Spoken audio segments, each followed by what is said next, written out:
সতর্কবাণী, সাফারি বা ঘোড়ার গাড়ি ব্যতীত প্রবেশ নিষেধ। সাফারি বা ঘোড়ার গাড়ি ব্যতীত হাঁটা চলা নিষেধ। এটা আমার কথা না, এটা হচ্ছে সাফারি পার্কের গেটে লেখা বড় বড় করে একটা ব্যানার টানানো। তো হ্যালো এভরিওয়ান, আসসালামু আলাইকুম। সবাই কেমন আছেন? বরাবরের মতো আমি চলে আসলাম আপনাদের মাঝে নতুন আরেকটি ভিডিও নিয়ে। তো আমি যেহেতু গ্রামের মেয়ে, গ্রামে বড় হয়েছি, প্রকৃতি আমাকে বরাবরই টানে। আর যেহেতু এবার সুযোগ পেয়েছি সাফারি পার্কে ঘোরার, তো সুযোগটা কেন মিস করব? তাই চলে গেলাম সাফারি পার্কে, আর সাথে নিয়ে যাচ্ছি আপনাদেরকে। তো এটা হচ্ছে, দেখতেই পাচ্ছেন, আমরা ভিতরে প্রবেশ করছি। এখানে ছোট ছোট গাড়ি থাকে, ট্যাক্সি ক্যাবের মতো, ওগুলো দিয়ে ঘুরতে পারেন। আর হচ্ছে ঘোড়ার গাড়ি আছে, কেউ যদি চান ঘোড়ার গাড়ি দিয়ে ঘুরতে পারেন, কেউ চাইলে ট্যাক্সি ক্যাবে। আমার কাছে মনে হচ্ছে যে ট্যাক্সি ক্যাবে গেলেই ভালো হবে, তাই আমি গিয়েছিলাম ক্যাবে করে, ঘোড়ার গাড়িতে আর উঠিনি।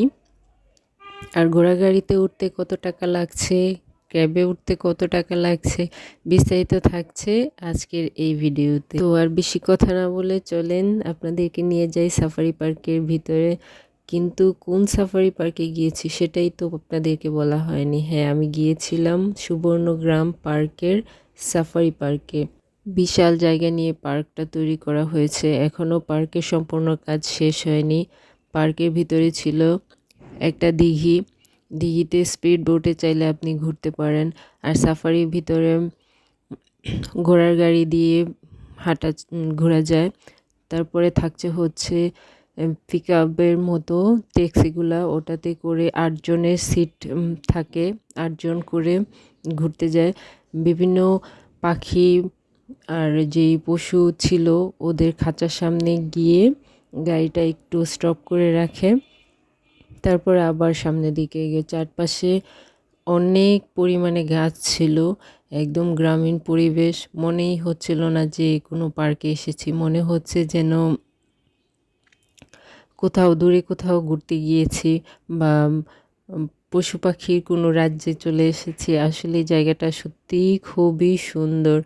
আমার ছেলে ইথান খুবই খুশি হয়েছে ওখানে গিয়ে। ওকে দেখলেই বুঝতে পারবেন ও কতটা খুশি হয়েছে। আপনাদের যাদের ছোট ছোট ছেলে মেয়ে আছে বা বন্ধুবান্ধব নিয়ে ঘুরতে যেতে পারেন।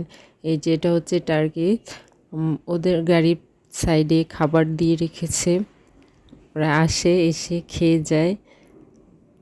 সত্যি খুবই অসাধারণ দৃশ্য। যারা শহরে থাকে তাদের জন্য তো পশু পাখি এগুলো দেখাই যায় না, পাওয়া যায় না। তখন একটু পার্কে গেলে বা দূরে কোথাও ঘুরতে গেলে তখন ভালো লাগে। এই যেখানে হচ্ছে ষাঁড় দুটো, ওখানেও একটু স্টপ করেছিল গাড়িটা। তারপরে চারপাশে এত পরিমাণ পাখির কিচিরমিচির শব্দ ছিল, খুবই ভালো লেগেছিল। আর বাতাস, রোদ ছিল, পরিবেশটা সত্যি অনেক সুন্দর। এটা আসলে বলে বোঝানো যায় না। আর ক্যামেরাতে কতটা দেখা যাচ্ছে বা আমি কতটা আপনাদেরকে বোঝাতে পারছি, দেখাতে পারছি, ওটা মুখে বলে বোঝানো যাবে না। কেউ যদি যায় বা সামনে থেকে দেখে আসে তখন সে সৌন্দর্যটা অনুভব করতে পারে।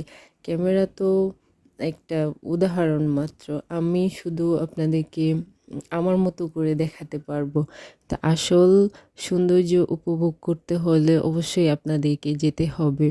এখানে যে যে পশু পাখি ছিল তার মধ্যে প্রথমেই ছিল হচ্ছে টার্কিস, গরু ছিল, তারপরে হরিণ ছিল, উট পাখি ছিল, রাজহাঁস ছিল, আরও অনেক পাখি ছিল। পাখির কিচিরমিচির শব্দ, রোদ ছিল প্রচুর পরিমাণে, কিন্তু এত বাতাস ছিল, গরম লাগছিল না, খুবই ভালো লাগছিল।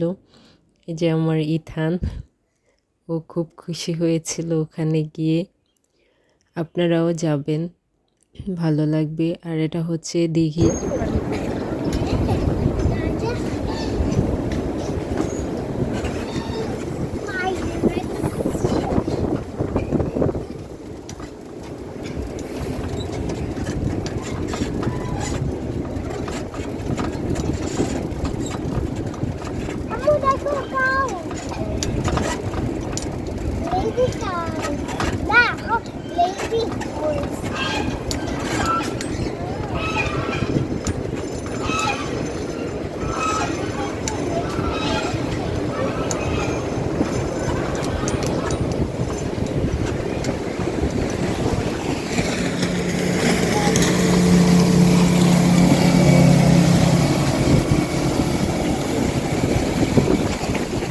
এবার আপনাদেরকে বলে দিই সাফারির ভিতরে প্রবেশ করতে কত টাকা লাগছে আর কিভাবে প্রবেশ করবেন। সাফারিতে যেতে যদি কেউ ঘোড়ার গাড়িতে যেতে চায় তাহলে জনপ্রতি 50 টাকা টিকিট রাখবে, আর যদি ট্যাক্সি ক্যাবে করে ঘুরতে চায় তাহলে জনপ্রতি 100 টাকা করে রাখবে।